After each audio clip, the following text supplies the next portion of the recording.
What's up, everybody, and welcome to the Comment Writers.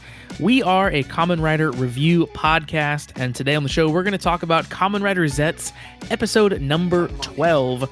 I'm your host, Josh Meek, the Uber Geek, and I'm joined, as always, by my good friend, Toby Tobes. How's it going, Toby? I'm still waiting for Gemini to give me an answer to that question. I forgot to ask it soon enough to tell you. You've probably run out of credits at this point, too. You gotta put more coins in the slot so the AI keeps talking. You know, all the important things. Josh, I am upright and taking nourishment. I'm still waiting for my superpowers to kick in, but otherwise fine. Is that what Gemini said? Yeah. Jesus. I think that... Better now, the week's almost over. I think AI making jokes is... It's like they've programmed them to be as unfunny as possible. I've never seen a funny joke come out of an AI prompt. And still snarky.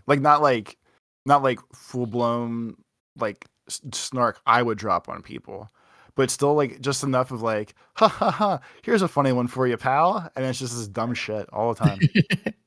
I saw where someone had two phones and they both had like a voice assistant up. I don't know which ones, but it's the ones where you can like talk to and they talk back. And they had the two phones, the two AIs, talk to each other. And AIs always do this thing where they have to like have the last word and kind of like wrap it up. And they always do like, all right, well, yeah, we'll keep it light. And if you need anything else, be sure to let me know. But both AIs were trying to do it. So every time one of them would say that, the other one would be like, yeah, thanks. I am going to keep it light. Let's keep it breezy. And if you need anything else, well, be sure to hit me up. And then back to the first one. And this went on for like 2 or 3 minutes as the video rolled on. And just spiral. AI is talking to AI is just spiraling into madness. Really feels like a portent for our future, I think.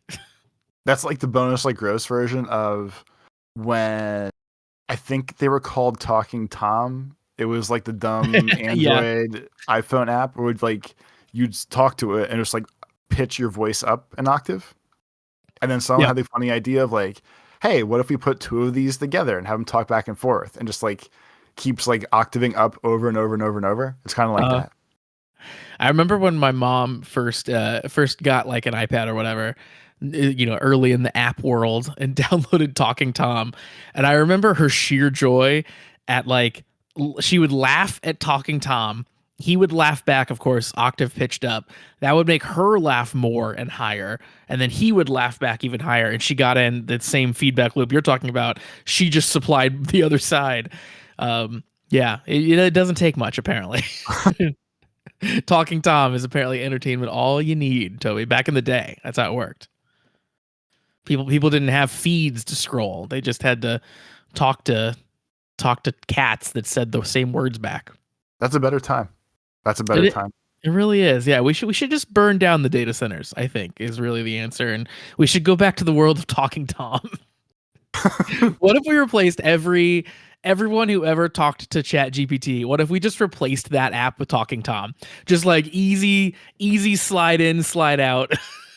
The world would be better. What if every time someone AI'd something, there was like a Thanos snap and either like got to still have a computer or just completely take like all internet's taken away from you. So you never AI again.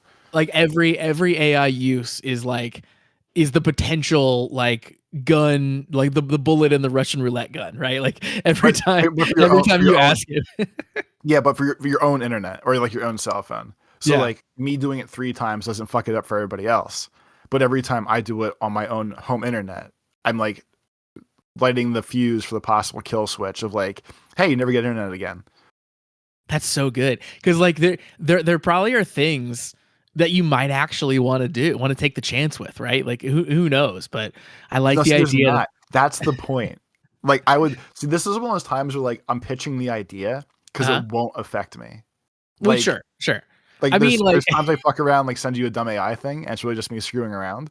But I don't have to do that. And like I would just never use it then, and I'd be a better person. Yeah, I was trying to sit here and think of a for instance of like when I would actually use it in this scenario. And yeah, there's no real reason to risk your connection to the internet for this. If something like full blown went to shit at work, I might do it then for like a possible command I can't find or something. But other than that, like I could live without it. Or if you want to just like digitally unplug, you just spam it for a while. So then your internet gets shut off and you're like, well, can't do anything about it. That's what that's the deal I made. And then you get to go like live out in the forest by the woods, or by a pond. I It's great. forget. I think it was like NeoGaf or one of them. There was some Thanos snap tier vibe thing where people would just keep fucking around on purpose because they wanted to lose. Like they're like, ha ha ha, I'm gonna see how much I can do until I get like snapped out. And that seems extra stupid too. I was like, at that point, like if your goal is, oh, I want to see if the dumb robot bans me, like just stop signing into the fucking app. Or like get off the website. You don't need the thing to just like force you off. Or maybe you do. Maybe you do. Yeah. I mean, depends on what the app is, right? Like, uh, sometimes people are like were addicted to Twitter and needed to like delete their account so they couldn't log back in. Like, I could see that being the case. Like, I need something to prevent me from doing this anymore. I guess so. I feel like you gotta break your own addictions. I don't like this forced cop out lifestyle. You want to get off the internet, you get off the internet. I mean, I want to get off the internet most days, at least a little bit. But then I remember that the internet is where like I get Kamen Rider, so I have to be on it a little bit. This is the only place I can possibly steal it / watch it from. I mean, for everything on the internet that annoys me, there's like, another hour long William Osmond 2 video. Like there's highs and lows in the world. And there's shades of gray to everything. So I just want off the internet, sometimes. And that's when screen time locks are nice to have. We call that self-control. I don't have any of that. Come on. That's a fool's errand, having self-control. Probably. Josh, speaking of no self-control, I want to get ahead of the news this time. That sounds like you're admitting to something awful, by the way. Listen, before word gets around, I just want to address the allegations. No, so we saw in the toku verse, in the sphere that we associate in the internet. I found the interview that I shared with all of our friends in our Discord. That's found at patreon.com/thecommentwriters. We'll talk about that more later. But we found a interview with one of the producers of Toei who said, oh, we want to make it more like the MCU, where there's a giant interconnecting story for the whole Sentai stopping, Project Red starting. And I feel vindicated. And I want my roses or my flowers, where the fuck that dumb thing is, for my horrible joke becoming a reality. Well, okay. He didn't specifically say we want to make it like the MCU, but what he did say was like, everyone loves Marvel heroes. Yes. Marvel heroes are huge in Japan. Marvel has this open-ended universe. They think this is a good idea. Yeah. So no, they didn't specifically say we're making the MCU. He said we love everything that is the MCU without name dropping it. And it sounded like a good idea. Yeah, basically is like calling out the continuity and stuff that like is making Marvel popular, that everything is tied together, and then is like very strongly suggesting that that's the focus for this Project Red. So yeah, essentially you called it. They're making the MCU. Of course, the questions still remain of like what exactly that means. Like, the Sentai shows were all in their own universes, but then had crossover movies. Is this just going to be that, except they don't say it's in its own universe anymore? It's like everything's in the same universe and they just have crossover movies once in a while? Or is it going to be like full on Avengers? Like, hey, do you remember where Gavon was in last season? Well, now he's in this show, and it's Gavon and his buddy cop. And is it going to be that? I don't know. I feel like even though it completely fucks, like everyone's big thing, conversation piece of this was with Kamen Rider and Sentai. You can start whenever you want to. It doesn't really make a difference. They are their own distinct stories, minus some crossovers. But I feel like it would be more fun if they kind of shared the world more. Yeah. Because like we always make jokes of like obviously all these shows happen in Japan. And it doesn't really present as like a different timeline universe Japan. It just presents as Japan. So like if in 2025 this weird green dude that went in your dreams was all part of your life and the world kept getting fucked and like there's little nightmare butterflies everywhere and stuff. Like it would be kind of cool. I feel like if next season they were like, "Hey, remember how fucked last year was? We don't want that to happen again. Here's some pills so you don't have nightmares." Blah blah blah. So like So I both want I want the universe to have carryover, I guess, or like a more direct acknowledgement of this is not the first time this is happening or that we're yeah. seeing something wacky. But I also don't want the full blown MCU either. So I don't really know what I want, I guess is what I'm getting to. So I think I guess my idea is it's a very slippery slope. And like I like a lot of what you're saying. You know, I like the idea of continuity. So I talked a little bit in the Discord about continuity, which is kind of what we're talking about here. And you know, I think that there are 100% pros and cons to this. So I think that the idea of continuity between things is great because it rewards a less casual viewer. If you are someone who is someone who gets into things, well, like having decades of history or like, you know, hours and hours of interconnected shows to, you know, really dive into how all that works together and the references they're making and the cameos that are appearing, like that's cool and that's stuff to sink your teeth into as a fan, and I like that stuff. But I think it's a slippery slope in the fact that like, okay, if I want to get into comic books right now, it's really hard because these comics have been running for decades and decades. And that's the reason why we see like Marvel and DC constantly do these soft reboots where that's like, it's the new 52. Now is when you jump on and you start reading, or, you know, the million other ways that they do it all in, whatever. It's because they need points where they can say, "Don't worry about all this continuity. Get in here. You can start reading now. You don't have to know anything." And I think that's partly why like manga is really popular in the U.S. even is because it's easy to start. Right? Like you hear about Naruto, you just go pick up Naruto Volume 1. Boom, you got it. You don't have to know anything. You don't have to do any research. You just walk into a store and do it. Where I want to read Spider-Man, what the fuck do I pick up? Right? There's a million different Spider-Man volumes. Some are numbered, some aren't, different names, and none of it makes sense. I have to like do a bunch of research online. But you know, I think you can do cool stuff with continuity in shows like this. Like for example, I think like if we are in season 2 of Project Red, whatever that might be, and Gavon pops in for an episode to help out, that's a cool little crossover. Maybe I don't even need to know who Gavon is, but if I do, it's a little bit of extra. But I think where you run into it is what you were talking about there at the end.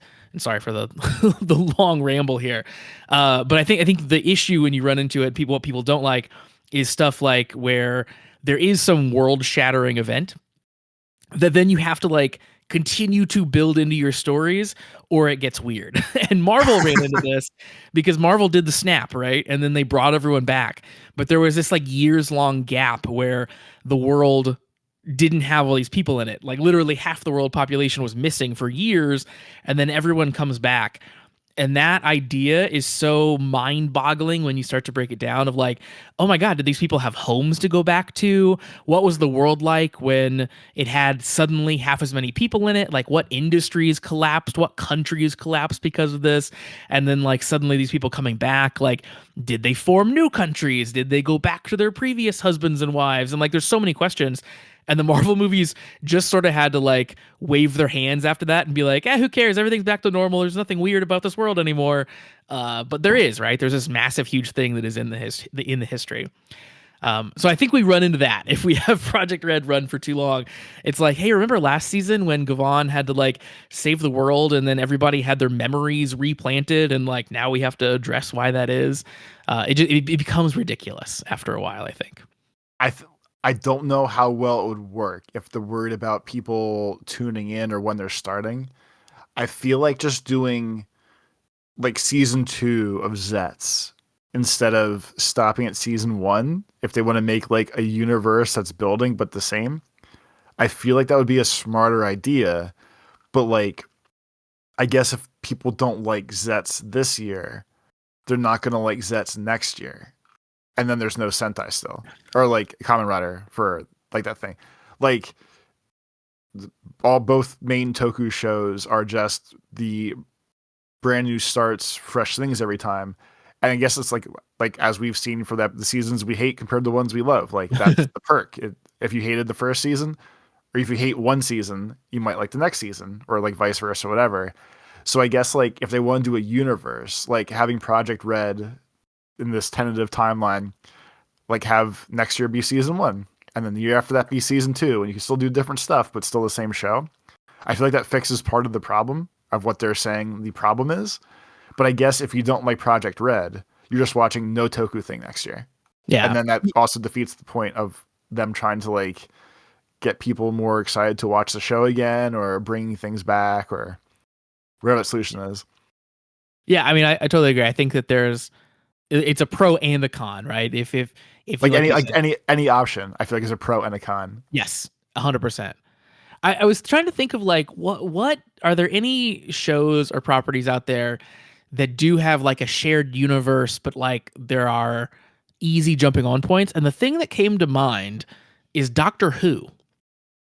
Like if they could do it kind of like Doctor Who, maybe that's the way to do it. Where like every show of Doctor Who, you know, you have the same like aliens and you have like the Doctor and stuff, but like, you know, he's changing actors or whatever.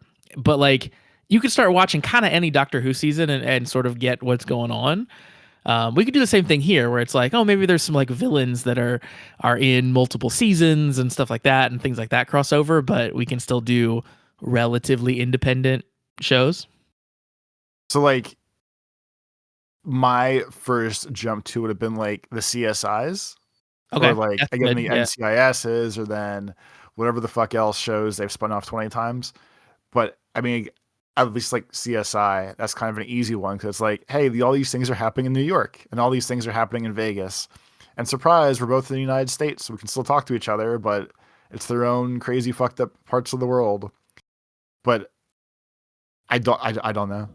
I think the CSI is a good example too, because like CSI and I think like the Sentai shows have like weirdly a lot in common because there are just like elements that have to exist for it to be a CSI, and the same with Sentai, right? Like, well, you got to have the group and you got to have the mech, and like there's things you need, and I feel like CSI has that exact same thing. It's like, well, you got to have, you know, the guy who's in charge who has the one-liners, and you got to have right the whatever. That's funny. I would take a Toku CSI show, really, if we're breaking it down. If you just want to give me CSI, but sometimes they're costume superheroes as well, that's good. I'll take that. I feel like that was Superhuman or VR. I feel like that was VR Troopers. I feel like one of them was specifically like, hey, there's computer hacking, and then they went into the virtual world. But I don't remember which one. I might just be making that up too. I mean, yeah, that's certainly what happens in VR Troopers, but I don't really remember enough details about what the people do. Yeah, we should watch VR Troopers maybe. They got to win. Whenever that time of the year comes up where we do pick and choose your own nightmare adventure, they'll just have to try and make it on the wheel, I guess. Yeah, I guess so. There's a lot of fun things I want to watch, unfortunately, that I would like to win. I have a list of things. Toby, speaking of having a list of things, let's jump over to emails quickly because don't forget, we had someone you're not supposed to forget. That's what I'm throwing to literally right now. Good. Our friend Carl wrote in an email last week we didn't get to, so I do want to get to that before we talk about the new episode of Zeztz, since that one has been waiting. So cast@commonwritersucks.com is the email address. Once again, that is cast@commonwritersucks.com. And as I said, this email comes in from Carl, and Carl often writes in with business ideas and other sort of money-making ventures that we might have. So Carl says, "Hi there, hope you all have been well, and happy Thanksgiving." In our last email, Toby proposed such an amazing idea that we got bought out by an investment firm that used Come and Ride Her Inc. as a pump and dump to offload some debt from the investor who bought us. Since then, we've restructured, and during the refractory period, we've come up with some new business ideas for you all. All right. Are you ready for these business ideas, Toby? I'm always ready for a good business idea. This first one might seem a little familiar to you. It's called the Masked Mapper.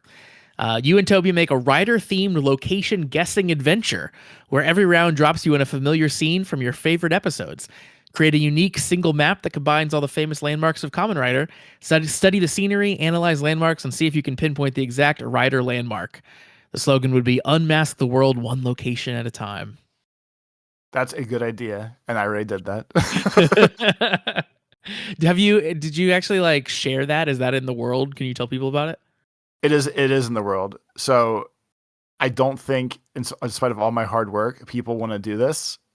But on GeoGuessr, there is a map that I made called Tokusatsu Filming Locations.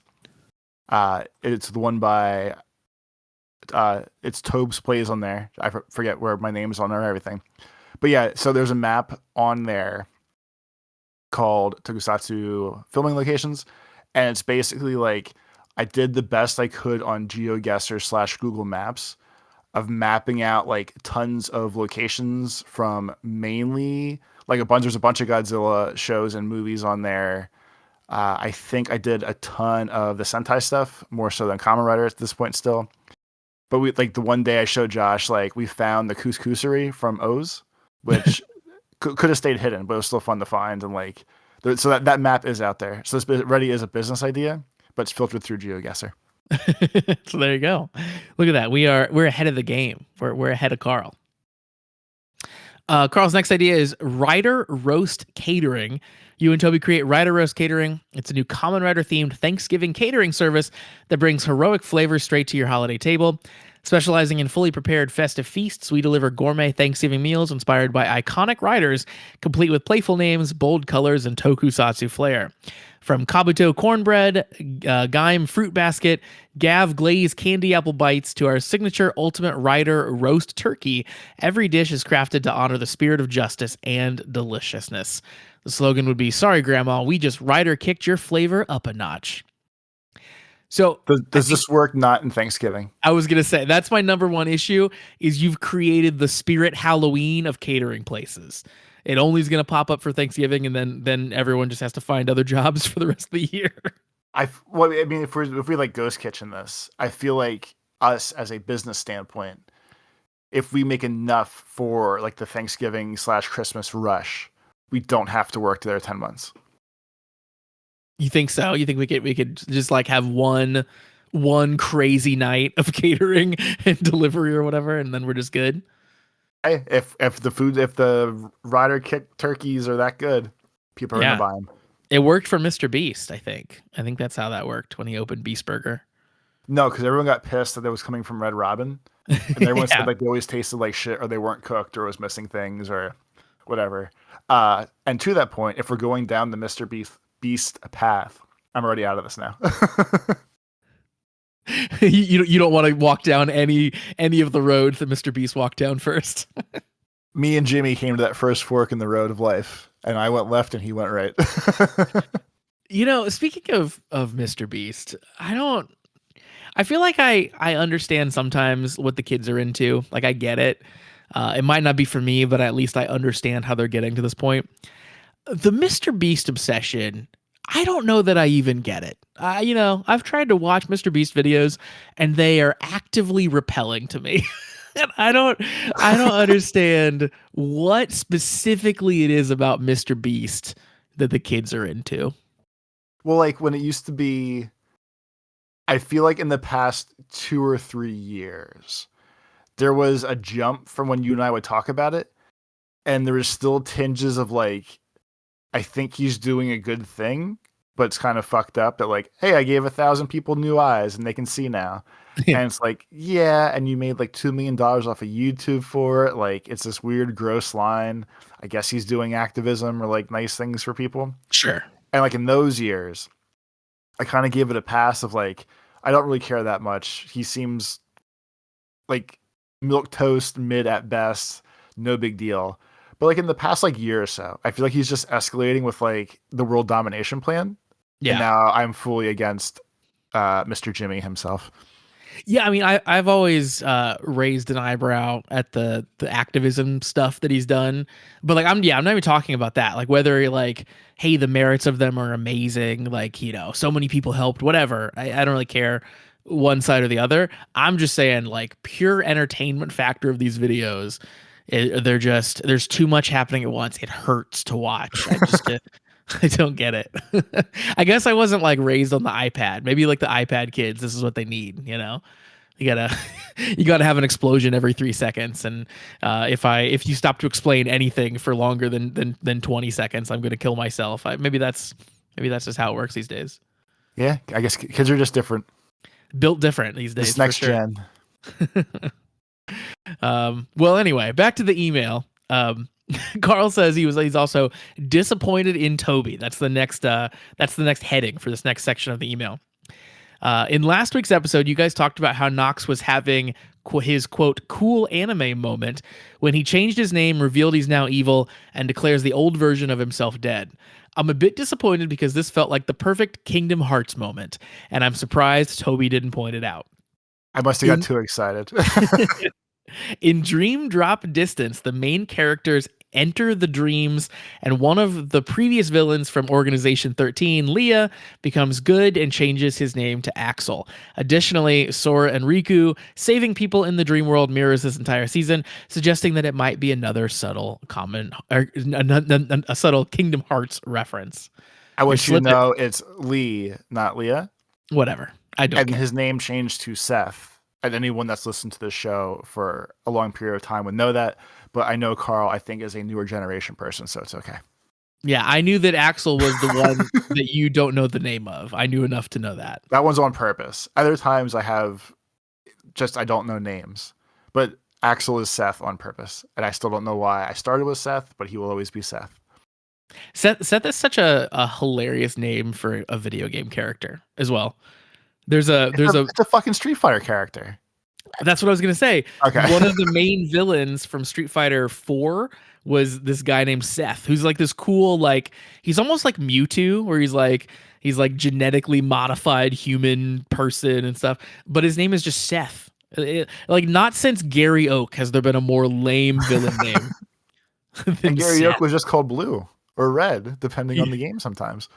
That's true. Red and Blue are the much better names for those two characters than Ash and Gary. Terrible. Stupid anime. Yeah. Carl moves on to say, side notes. 1, I watched the first 2 episodes of that tokusatsu show Shade recommended for an indie project. The production value and quality were insane, and I loved it. That was the one that was like F8685F6, something like that. 2, thanks for letting me know which day you record so I can make sure to get my emails in on time. 3, have you guys been watching Tojima Wants to Be a Kamen Rider? I've had so many non-Kamen Rider friends love the show and start wanting to get into Kamen Rider because of it. I actually have, Carl. I am, I think, 3 episodes in so far, so I'm not very far in, but it is... That's barely watching it. It's barely watching it so far. I just started, but it's good. So the premise, Toby, is there's a guy who wants to be a Kamen Rider. Loved Kamen Rider so much that he's kind of devoted his entire life to like training to be a Kamen Rider, and he got a belt tattooed on his stomach, so he could pretend to henshin, and then he like beats people up. To start out the show. So, but now he's old. Like he's sort of like old, and he sells all of his Kamen Rider toys because he's over it. But then people start committing crime, pretending to be Shocker people. So then he starts sort of like doing vigilante justice in a Kamen Rider mask. So basically the premise is like, what if Kamen Rider existed in the real world? And it's pretty great so far. He meets a heroine as well. I guess a Kamen Rider. Other like-minded people. Exactly. Yeah, for sure. So yeah, it's a weird show. It doesn't go where I expected it to go, but I am enjoying it. And finally, Carl says, here's some ideas I hope to see Kamen Rider Zeztz do. Sleep apnea causes the dream world to shake due to loud snoring. I do think that Baku has some sleep apnea a little bit since he snores so much, you know? I say he definitely, like, when they really want to show him locked in, he's definitely ripping some Z's. Yeah, he might need to get that looked at. He might need a CPAP. I don't know. It's fine. It'll help him sleep better. The next idea, insomnia. The dreamer struggles to sleep for long periods, putting Baku under more stress when dreams do occur. This could also be spun so that Baku himself suffers from insomnia, struggling to fall asleep in time to prevent a monster from opening a door or forcing Nem to confront a monster without his guidance. That's a cool idea. Yeah, I like that idea a lot. Baku seems to have this ungodly power to fall asleep. We saw it this episode where it's like, it's just not even nighttime yet. He gets to like sleep the second he hits the bed. So he has the opposite problem, I guess. As long as he uses the darkening blinds, he's good to go. Yeah, which is probably because of his sleep apnea. He's always tired. Carl's next idea is sleepwalking. The dreamer sleepwalks, forcing the police to assist Baku in real time from the outside world to ensure the dreamer doesn't hurt themselves or accidentally kick Baku out of the dream too early. That's also pretty great. These are there's always a lot of ideas. And these last two are very reasonable, rational ones again, of like things they could probably do during the season. And the last two Carl has, the first is Nocturia. The dreamer wakes frequently to use the restroom, causing Baku to experience only short 1 hour chunks in the dream world before being kicked out repeatedly. And finally, Nighttime Worker. The dreamer works a night shift, requiring Baku to sleep during the day or struggling to adjust his schedule, leading to humorous and chaotic situations. That'd be pretty great too. That would be a good one too. Carl says, that's it for us this week. Sorry for the super long email. It's been great catching up with all you. Have a wonderful Thanksgiving. Nap hard, ride harder. Carl. Thanks, Carl. Again, that is cast@commonwritersucks.com is the email address. We do have one more email from Shade, which we'll cover maybe after we talk about Zeztz episode 12, which, Toby, let's jump over to that right now, shall we? Let's talk about Zeztz. Well, Zeztz is going to goddamn space. That's how this episode instantly. Like, oh, you thought we were doing fun things. Well, now we're astronauts, and we open in a spacewalk. But turns out, no, we are just at the Cosmo Space Discovery Center, and Baku seems to work there in this dream, and he meets a little boy. Nem is also there, and she also works there. That's the role that she's been cast at. Funny enough, the boy recognizes her, and he's like, "Oh, you work here, Nem?" So she's the girl of everyone's dreams, even the young boys, exactly. And suddenly, very quickly, we hear like alarm bells go off everywhere, and we find out that a meteor is heading straight for us. And the mission this week is to prevent the meteor strike. I think so far, prevent the meteor strike was one of the ones that were in the intro that you can see. So I think so far we are actually like pulling from that list, which is cool. I think like we made jokes about how dumb Protect the National Secret was, and I think the one was like, do you arm a nuclear weapon or something like that? So I actually think we've knocked out all the ones that were in the intro now, if I actually like think about it. So I think if nothing else, they at least like powered through up front and we're like, hey, these aren't really spoilers because it's like the first 10 episodes you see. Yeah, that's fair. And that makes sense too, to probably do around this many, because that's probably the point where they had the story mapped out as well. Probably very easy to just put those in, and then they don't have to like generate the actual episode ideas for the further stuff. But anywho, Baku decides he's gonna, of course, carry this mission out. He runs up to the roof. He tries to use the barrier capsim, but Nox shows up, and Nox shoots the capsim, and we get to see basically the lost smoke monster come out of this capsim, and it kind of like hisses and runs around in a circle for a little bit before going back in. So basically, capsims are Pokeballs, is what we established this pretty week. Pretty much, yeah. It seems that way. I believe Nox says something along the lines of like, Capsim, you will never understand the horrors that Capsims hold, or something like that, or the horror that Capsims contain. So yes, there's something secret inside of the Capsims. Dun dun dun. And because of the interaction with Nox disappears, but the meteor ends up striking. It doesn't hit exactly where they are, but it does hit nearby, and Baku runs over to basically check out with the rest of the kind of astronaut center how it's going, how everyone is, everyone's okay, but we find out that there's another meteor strike coming that will be an extinction level event. And this is coming in 48 hours. I was disappointed that he looked at the explosion and didn't look away from the explosion like a not cool guy. That's a good point. Yeah, he was not maximizing his secret agent cool at that point. Yeah. He hasn't learned enough yet. He's getting there, but he hasn't learned enough yet. Yeah. in due time, Grasshopper, in due time. He wakes up in the real world and sees the clock, and that's when he, figures out like, oh, in 2 days at 7 a.m., the meteor's going to strike and the world's going to end. Yeah, so while this isn't Kingdom Hearts, this is Majora's Mask. Yeah, it is the dawn of the final day. Yeah. Baku talks to Fujimi and Nazca in the command center and catches them all up on the meteor strike. They kind of already suspected that it was due to a nightmare, and they compare notes. But more importantly, Baku instantly shares like, hey, Nox is your former partner, and kind of fesses up to that information, which I thought was cool that he was, not keeping that close to the chest or anything. But Fujimi doesn't believe him, basically like refuses to accept that as the truth and says that that's not what his partner would do. I'm in the show where every week I say, wow, we're not really wasting time with anything. We're just kind of going with these story arcs. I was again shocked that we instantly just dropped the, hey, Nox is actually the bad guy to his police friend this soon. Yeah, me too. So the show is definitely continuing, like, we're going as fast as possible with all these story arcs that are being presented so far. It really does feel like, like we saw it in Geats too. Like it really feels like they go out of their way to think of like, all right, what would the audience think is going to be like a long running plot point, and then how can we like dash that instantly?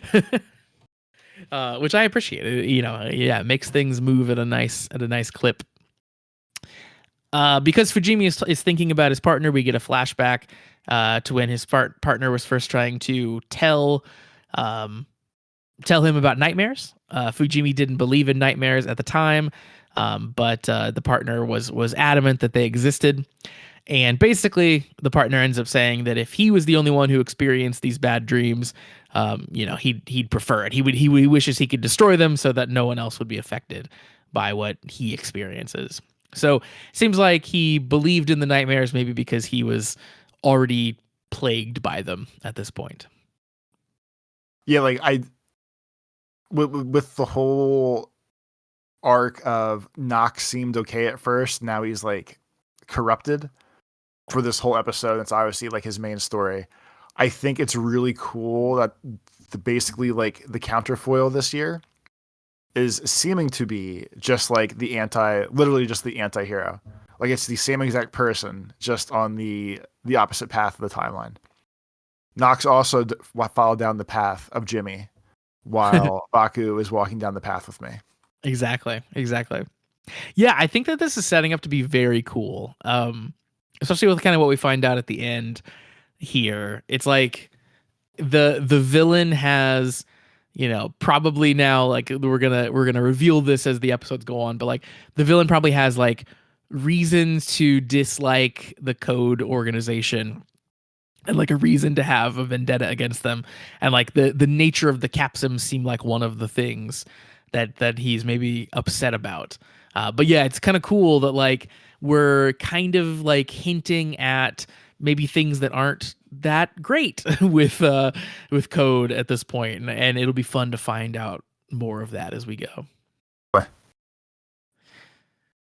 Fujimi and Nazca head to investigate, and along the way, we find out that Nazca is starting to believe in these nightmares now because she's seen these black cases with her own eyes, and that's a nice, X-Files Mulder and Scully moment. Yep, X-Files season 3 or 4, where Mulder is like, that my friend would never be the monster, and Scully's like, no, I believe you. I've seen them now. Like, the kid doesn't lie to us. If he's telling you that your friend is probably a piece of shit, like, he's been good to us so far, and I've seen enough to believe things now, and I'm pretty sure he's probably right. But yeah, I guess we'll do it your way still.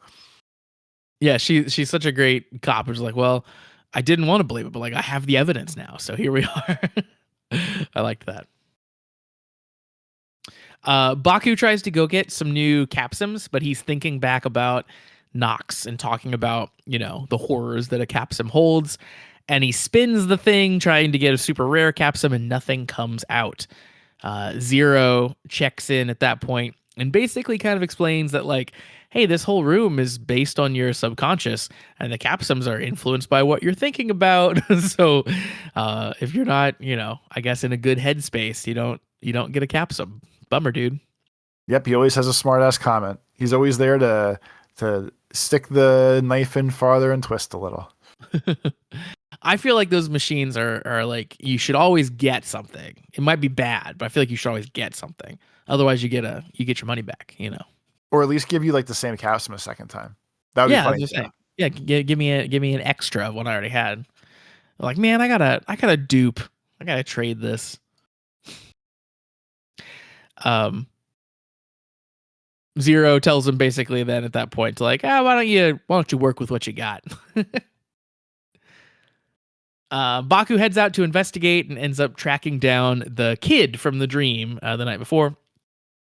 Baku's kind of assuming that the kid is the dreamer, but at first the kid doesn't recognize him. Eventually he does, but Baku gets hit on the head with, I think, like a baseball or something, it looks like, and gets completely knocked out.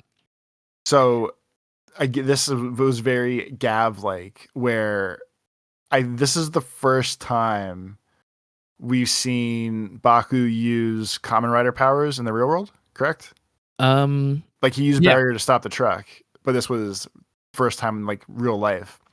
The kid did not seem too impressed by that. I did notice. And then I thought about it, and my complaint from the Gav Zeztz handoff was Baku made the big deal about like, oh, shit just happens to me when I do nice things. I made the comment about the UFO zapping him.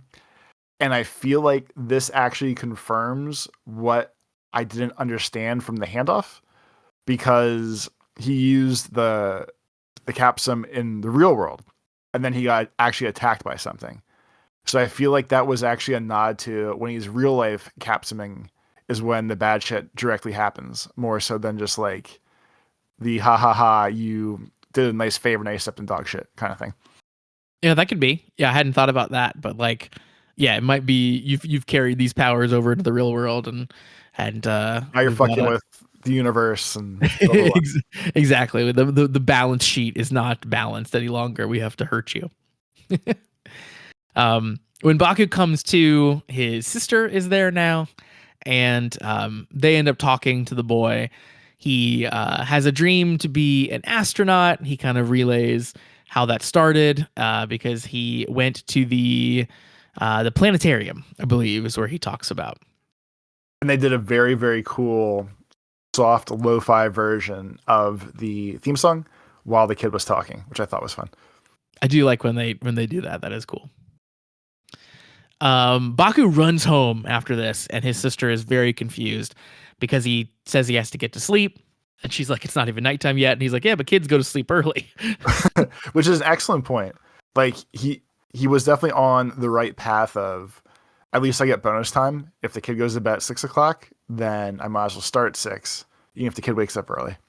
Yeah, he obviously was like making himself seem crazy to his sister, but it's sound logic. It makes perfect sense. Like, yeah, he's got to get lined up with the person who's dreaming. So, got to get all that time. So he runs home, falls asleep instantly, and because he was so weird, his sister kind of follows him in, walks in his room, and decides to give his closet an investigation. And she ends up finding the hanger she needs to turn to make her way into the secret headquarters of Kamen Rider Zeztz. And of course, she runs right into Zero, who's walking around and talking. And he says, you look like a person who needs a good explanation. I think it's funny that last week we were like, oh, she did a great job. She decided I will respect his privacy. We gave her all sorts of props and hype. And then immediately the week after, she snuck in the closet because it was a thing immediately. And the Zero thing was hilarious. Of basically like, you seem like a no nonsense kind of gal. Let me tell you all the things I expect you want to hear right now. Yeah, I really liked the interaction between the two of them. But yeah, I mean, it is funny after all that, like the next week, she's like, yeah, fuck it. I'm going in here. I'm going to spy. I honestly thought that of all the things they were setting up, I thought the hiding my superhero-ness from my sister was going to be the thing that sticks around. Like, I figured we wouldn't tell her until like Act 3 or something. So I am kind of shocked she found out this early. I wonder if it is in service of like putting her in danger in some way. Like if there that's going to be a upcoming plot point soon. I'm sure at some point it will be one of the things, but like her just knowing, presumably she knows everything now. So if she still just has his back, like she's been doing, like that could not, like probably never be a thing. But now that she knows, I feel like she's gonna be his Nem in real life, like more directly than she has been up to this point. I could see that. I could see that being true. I hope this means we get her as a writer at some point in the show. I would take that as well. We already have two. So I guess, as always, if we're expecting a third henching type person, I guess we're up to two options now of either Nem, because that would make more sense, I feel like. Sure. Or alternatively, like, she might just be like, oh, Baku needs my help, and she knows where Zero is, and she knows where the dumb machines are. So maybe she, too, can just sneak in and be like, oh, I'm going to become a hero now, and have, like, a moment or two or three or whatever. Yep. Yeah, I think everyone thinks that Nem's going to be a writer, but I think the real dark horse idea is that Nem dies tragically at some point during the season, and the actual writer is the sister because of exactly what you described. Like, she knows that she knows something's happening. Zeztz is like getting beaten down in real life, whatever, and she runs in the closet, begs Zero, like, I got to do something, give me anything, and then she gets to henshin because of that. I think that's gonna happen. That's my call. Seems like a good one. Yeah. Now I can go back and clip this if that happens and show that I'm a genius. In the dream world, Baku and Nem are heading over to the planetarium. Along the way, they run into Nox, and Nox is basically like, bro, I tried to warn you about these capsules. What are we doing here, man? Baku says that he's going to carry out the mission that he was given, and Nox is like, yeah, why are you even doing this? You're a civilian. Why are we entrusting like the fate of the world to you, of all people? And Baku says, well, it's because code's a thing I made up in my dreams. I gets to do whatever I want. And Nox tells him, no, you don't know anything about this organization. It's existed in the real world since before you were born. So that's the big drop.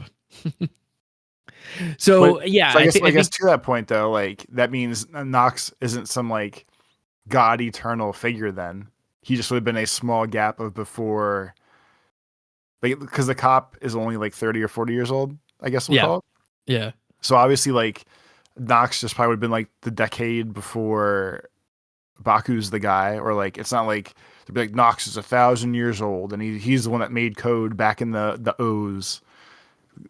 Like, at least it's a more reasonable timeline still, I think. Yeah, for sure. Yeah, it seems like the setup here now is that, Nox would have gotten involved with code maybe in the real world, and maybe something would have happened to trap him in the dream world, and he's mad because of that or whatever. But yeah, it does sound like it's like the generation before. It's not some sort of weird like I'm a god, I'm an eternal god type thing or anything like that. After the little conversation here, we get the first henshin from Nox, which is I'll say very awesome. He's got a very like amazing, yeah. everything's like white. His driver's white with some gold elements, and his capsum is like very shiny and clear.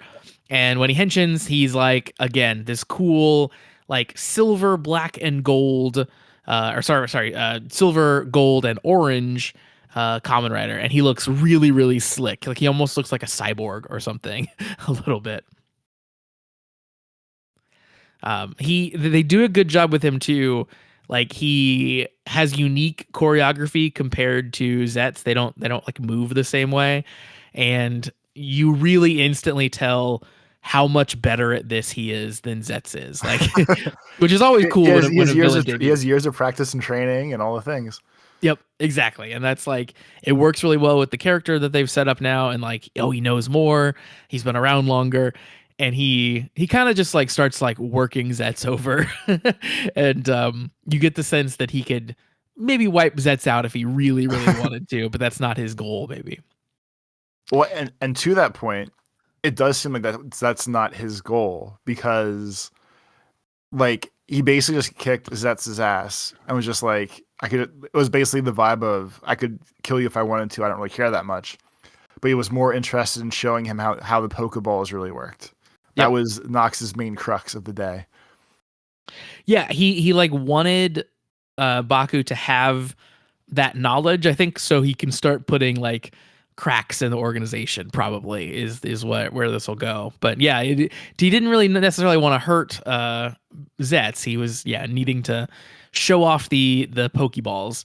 And what we find out, because again we saw the smoke monster come out earlier. When this capsum breaks open, what comes out is basically a nightmare version of Zeztz, I guess. It's this very like fuzzy looking, very monster acting Zeztz.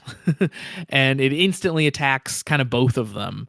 And Nox ends up wiping it out and kind of turning it into dust. But yeah, inside the Pokeballs, it seems like there are like these weird shadow versions of Zeztz.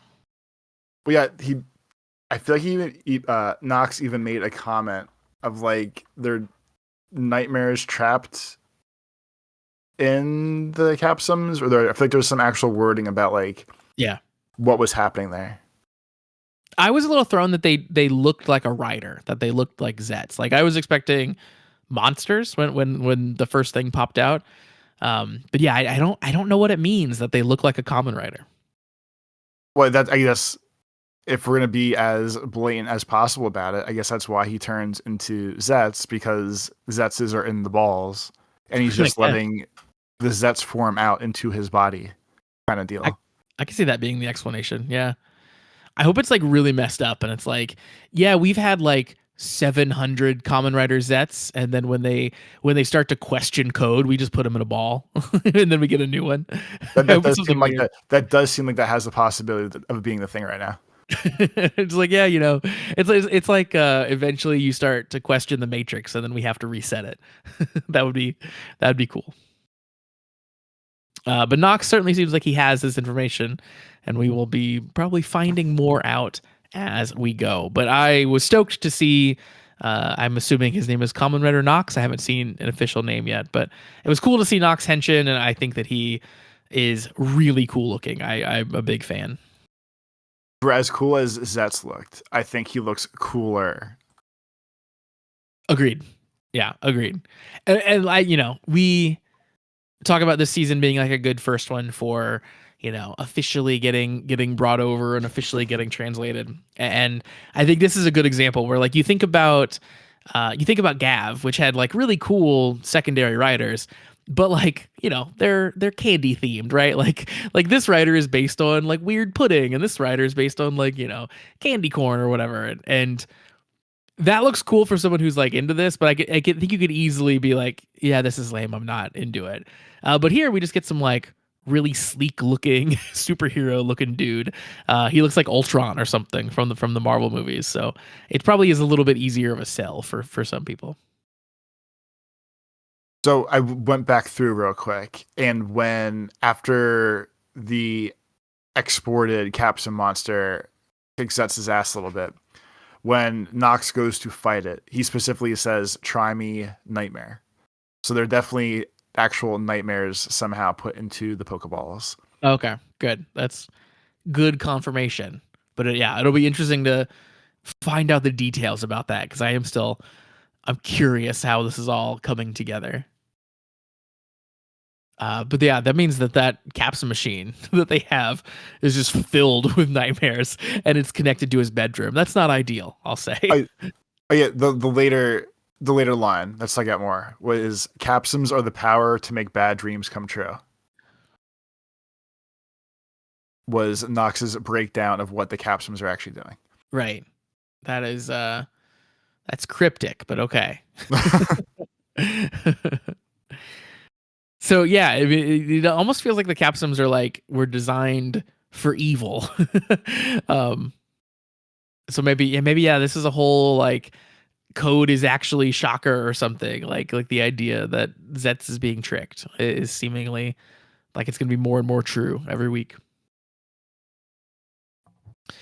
Anywho, that is Zeztz episode number 12. So let's jump over now and talk about emails one more time. As I said, we have an email from our friend Shade. Before we do Shade's email, I went back through the intro thing real quick. Mhm. Of all the story things that I could read, and I think I'm only been missing one. So far we saw Protect the VIP Bride. I Saved the Target, I feel like was one of the early ones. It seems generic. That's kind of hard to tell. Yep. Destroy the biological weapon we saw. Yeah. Stop the bomber was one of the first ones. Escape with all the prisoners was Nem's big family. Yep. This week was Prevent the meteor strike. So the ones that seem to be left still that we'll assume are the next couple. One is hack the cybersecurity. Ooh. One is infiltrate the core of the economy. Okay. One is steal all the slush fund. One is decipher the code. And one is detoxify the hazardous materials. Yeah, I'll buy it. I am excited for a lot of those. That sound interesting. And yeah, seemingly like we'll actually get them now. Since we've checked off so many of the other boxes. Anywho, Shade's email. Shade says, "Greeting everyone and welcome to case 12 of Zeztz." First, Shade gives us some tidbits from the case file for this episode. Starting off with Baku floating around in a spacesuit at the beginning. The spacesuit costumes used in this episode were originally made for the space-themed Kamen Rider 4s from 2011. The designer of 4s talked about this on Twitter, that they're reusing those spacesuits, which is pretty cool. And then on the topic of director Yamaguchi, the blog points out some of the details that he added into his episode of Zeztz. He previously directed episode 6 and 7, and he always added details that would make it clear that the real Baku is sleeping and dreaming, and the scenes where Baku is snoring and talking in his dreams. The scenes were not originally present in the script, but were instead added by the director himself. So yeah, when we cut back to Baku in bed is what he's adding, which makes sense. Yeah, the early episodes especially was like it was extra confusing when we were in the dream world and when we weren't, because we're just kind of getting used to how the show works. Yeah. Oh, yeah. Accompanying Baku in space is this random kid. Yeah, so they've got all the hits here. According to the blog, during the costume fitting before the shoot, the kid brought his everyday school bag and other belongings as reference for the props, and the cover of his school bag had a space pattern. So he's living the gimmick. He was locked in. We didn't mention it during our talk about the episode, but we do see at some point in this episode Zero holding a mysterious capsim that we haven't seen yet, and he's like, he's not ready for this quite yet. I can't give it to him quite yet. It looked very galaxy sparkly. Was the only thing I remotely thought of it for that flash that it was there. Yeah, it almost certainly is going to be like a big upgrade for Zeztz when we do eventually get it. But yeah, Shade sends a picture along of that capsim. Again, very, very sparkly, as you said. And then a little bit about Nox. Nox uses the newly fixed up Night Invoker and the Erase capsim. He turns into, as Shade tells us, Nox Knight. That is his, I guess, official name. Kamen Rider Nox Knight. Oh, he's not Kamen Rider Nox. Okay, never mind. Like armor or bedtime? Knight. Knight. Armor. Okay. Yep. So yeah, Shade says, you heard that right. Nox's transformation is not Kamen Rider Nox, but is instead just Nox Knight. Okay, so there you go. Not actually technically a Kamen Rider. Zeztz is still the only Kamen Rider in the show. Nox Knight is classified as a pseudo rider, similar to Spanner's original Valvarad suit from Gotchard. Valvarad, like I get, because he like built it himself and stuff, and that kind of makes sense. But this, like, he straight up like just has a driver and uses a capsim just like Zeztz does. I feel like it's just this weird thing of people wanting to call or not call Kamen Riders Kamen Riders. and looking for like workarounds, like not Shade specifically, but it's a guy in a armored suit that uses a capsum and a driver to turn into a armored guy that uses capsum powers. My dog's scratching the floor like crazy right in my head. Yeah. But like when he henshins the same way with the same item using the same gimmick that the main hero does, if the main hero is a Kamen Rider, Nox is a Kamen Rider. Yeah, 100% agree. Whether it's in name or not, like it's just we're drawing a line in the sand where one doesn't exist. Shade says my favorite thing about the fight between Nox Knight and Zeztz is that Zeztz is still physically stronger than Nox Knight, judging by how Zeztz just casually throws Nox. But Nox consistently has the upper hand in battle because he was more skilled. Yeah, that's kind of what I was talking about. It's really cool to see that Nox is like, oh, he's a pro. like Zeztz thinks he's good because he's fighting these like kind of brainless monsters, but turns out he's kind of nothing compared to what Nox can do. Shade says, by the way, before we get to the news part, Kamen Rider Zeztz producer Hideaki Yanaka did another interview on the Toei Toku World YouTube channel. That's kind of, I think that's the one that we talked about at the top of the show. So yeah, lots of details about Project Red and the upcoming stuff. And then apparently a video of Baku's actor reviewing Kamen Rider merch got subbed to English, so that's available now to watch. And then some new news in the world of Toku. They've released another trailer for the Gav spinoff, Kamen Rider Vram Route Stomach. That special is a what-if style story about Vram if he never left Stomach Inc. to join Shoma and the gang. Vram will be getting a new form based on coffee jelly in this special. I don't know what coffee jelly is, but it sounds disgusting. It's either jelly that tastes like coffee or coffee that tastes like jelly. And either way, I don't want those things. Don't leave them out. Also, while we're on the topic of Gav, Shade says the Kamen Rider Gav summer movie is now available on streaming services, so expect the subs to come soon. Now, on to other news. This next one was a curveball even for me. Shade says, so remember how 2 months ago I told you guys about Death Battle, the popular internet web series where they put two characters against each other to see who would win a death battle? And that Kamen Rider Geats somehow became one of the candidates for their Survivor-style voting competition to see who would be on an episode of the show. At the start, the Geats supporters didn't have much hope. After all, there were a lot more popular characters, and a lot of people have gotten into Kamen Rider Geats because of the amount of Geats clips that were posted, so that by itself is a win already, right?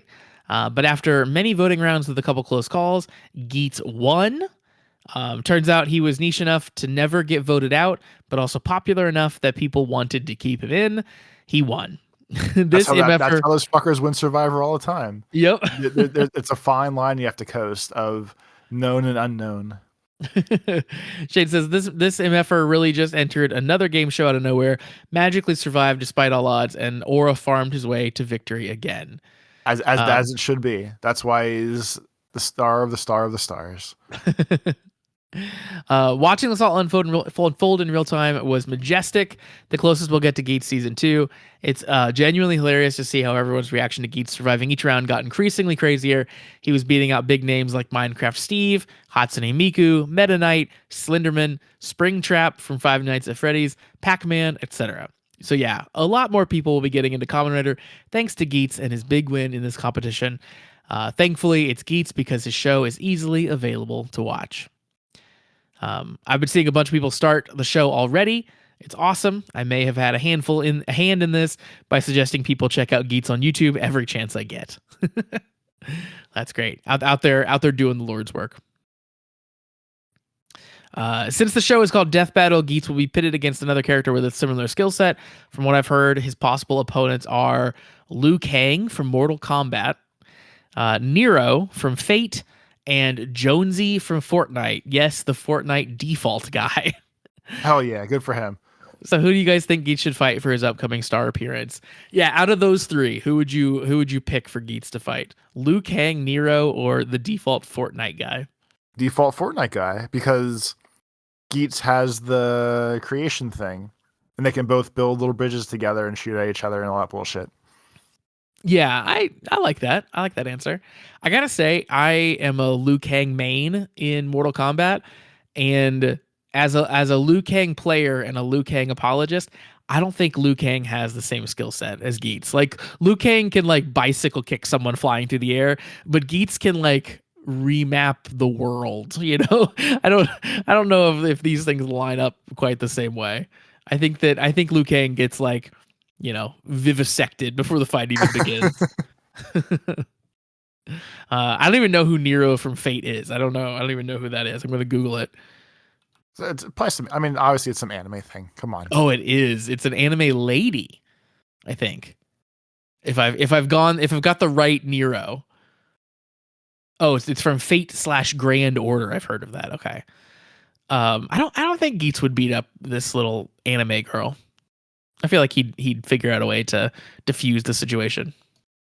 Yeah, or worst case, he'll just in the next battle royale, he'll make a wish where she doesn't want to fight so much, or some bullshit like that. Yeah. Now for our final big news of the week, Shade says. We got another teaser for Project Red's Super Space Sheriff Kamen Infinity, and a behind-the-scenes teaser with stuff mysteriously edited out. So I did watch the Gavan teaser. There's not much to it that we hadn't seen already. Like there's like flashy colors, but like you don't really see much more than the images and stuff they already put out. But Shade says they've also teased another reveal for December 4th, so I guess we'll be covering that next week.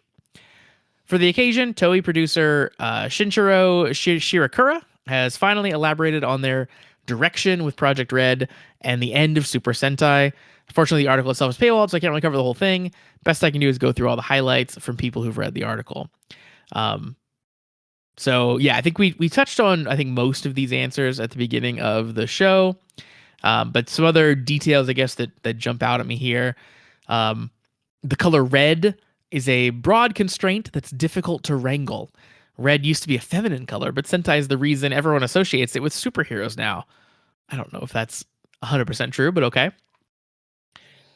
Gavan, they say, will still have giant robot battles. Sentai has a problem where kids graduate from it before they do from Rider, so the age range will be broadened to make global expansion easier. So maybe they're going to adult it up just a little bit. That's what it sounds like, maybe. Then, yes, confirmed here, each Red series will be loosely connected in the Toei-verse, basically. Well, thing I was thinking of earlier too, and I guess it's not like a huge problem, or like I don't know what made me think of it, but it's kind of weird that like I guess if you were gonna start Kamen Rider or Sentai, I guess I have to keep focusing on Sentai for this shit. I guess it is kind of weird where like your late 30s, I'm early 40s, we were around for a good gap of everything. But I guess if you were turning into a teenager now, I guess looking back and going, holy shit, there's 50 seasons to watch first, is probably a weird starting point. But then, like, I don't know what the solution is when, like, the 15-year-olds become, like, 20, 25, and you're like, well, now do we have to restart again because it's been 10 years and the next generation? Or do we keep following through for the generation we made this for originally? Or there's I don't know. There's just so many layers to this weird, like, reset thing, I guess. Keeps throwing me every time. Yeah, there really are. I mean, like we said earlier, like I don't think there's a right answer. Like everything is pros and cons. And yeah, I think it's really, really hard to generate new generations of fans for sure. Like even if you just keep doing the same thing, it's like, yeah, like you said, eventually it's like people look at it and like there's like 50 episodes, 50 seasons of this. There's no way I'm jumping on now. So yeah, it's hard to kind of continually have that treadmill of people. This interview pointed out that Red's rivals are Rider and American comic heroes, like as we talked about earlier. So they're trying to compete with the Marvel movies and such like that. And they talked about how they don't have concrete plans after the Gavan show, but they do know that they want to deviate from Sentai even further and maybe not even being a superhero show at all. This is where they said our rivals are heroes like Kamen Rider and ones from American comics. To compete with them, we eventually want to create entertainment that moves slightly away from the concept of superheroes. Of course, it'll still be a live action battle series. The real enemy isn't live action heroes. We must compete with anime itself. Japanese animation continues to produce globally popular entertainment like Demon Slayer and Chainsaw Man. We must fight on that very stage. We can't say, well, live action has limitations compared to anime, so that's that. We need to think about challenges that will propel us onto the world stage. The creators driving today's anime boom surely each had an anime they were completely obsessed with as children.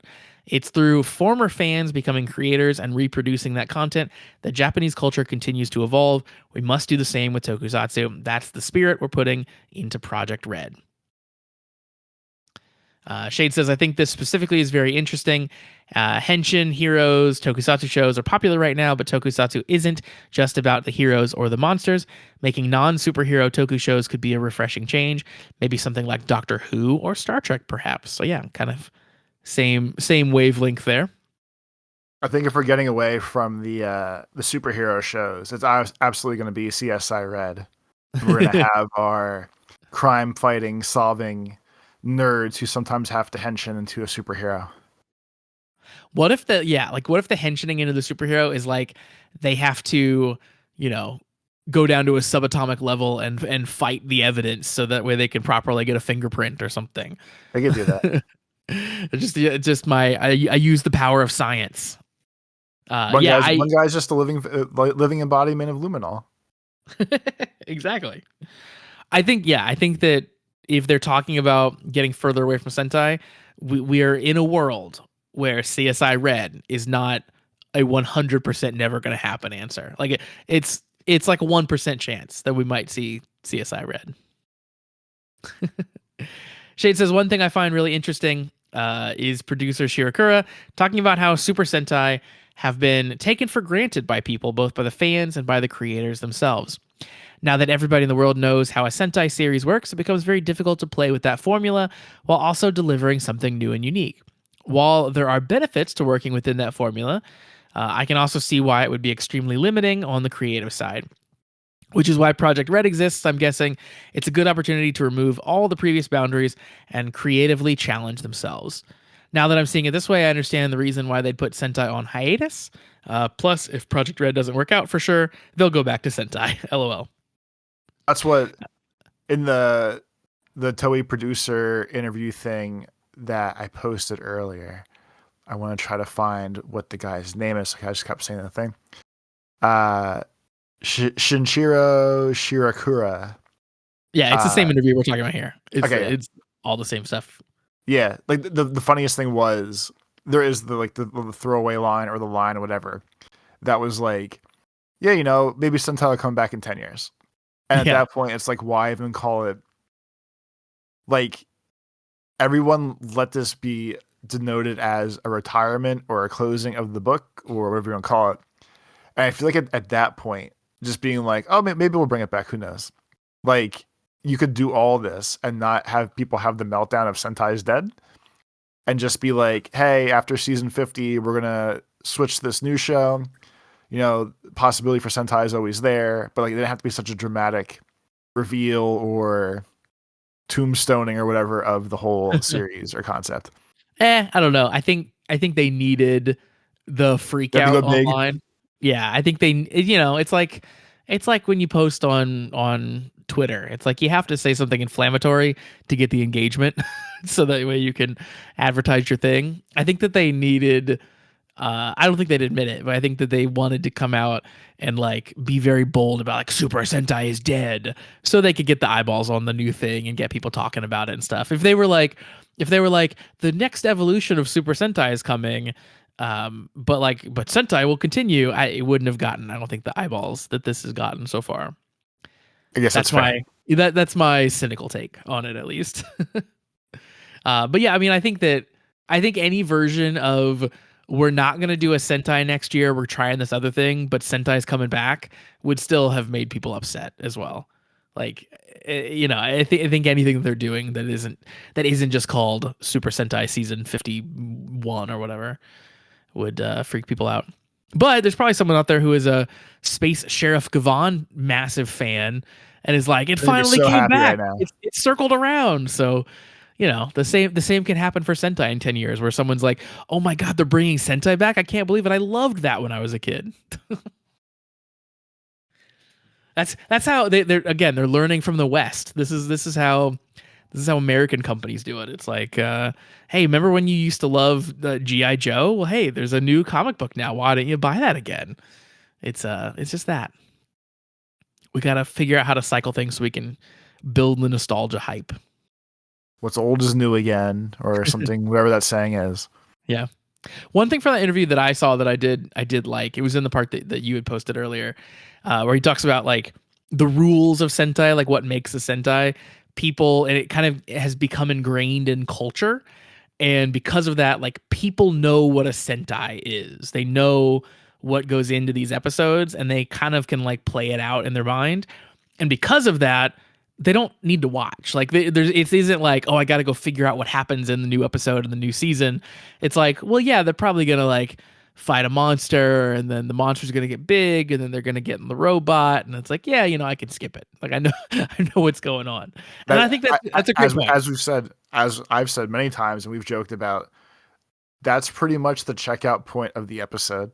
Yep. For like, since we used to watch actual Power Ranger seasons back in the day, of okay, like once at the 17-minute mark, once we know the monster's getting fought and this is going to be the fight, you can basically pre-write the sequence of events coming afterwards. And at that point, I usually just check out and just do whatever. Yeah, and that's coming from people who like these shows and watch them all the time. And yeah, it's the point where it's like, all right, well, this is the rote thing. We go through all the scenes we've seen before, and maybe he hits him this way instead of that way. But like, yeah, it's kind of it's that part. So I think mixing formulas up is often a very good thing. Just people are also sad to lose their Sentai. All right, so that's the end of Shade's email. Thanks very much, Shade, for sending in all of that good information. Once again, cast@commonwritersucks.com is the email address. Also, we do have a Patreon. Toby mentioned it earlier. Patreon.com/thecommentwriters is where you can find that. On the Patreon, you get access to all the bonus content that we have ever posted. Most of that is in the form of what we call watch and reacts, where we are watching the show, you are watching it along with us, and you get to hear our thoughts and our jokes and our nonsense all along the way. So far, we've watched through a whole bunch of series, Boon Boomjer, X-Aid, various movies, Black Sun, O's. Can't forget O's, of course. That's an important one. No, I keep trying to. And you get all that for $3 a month.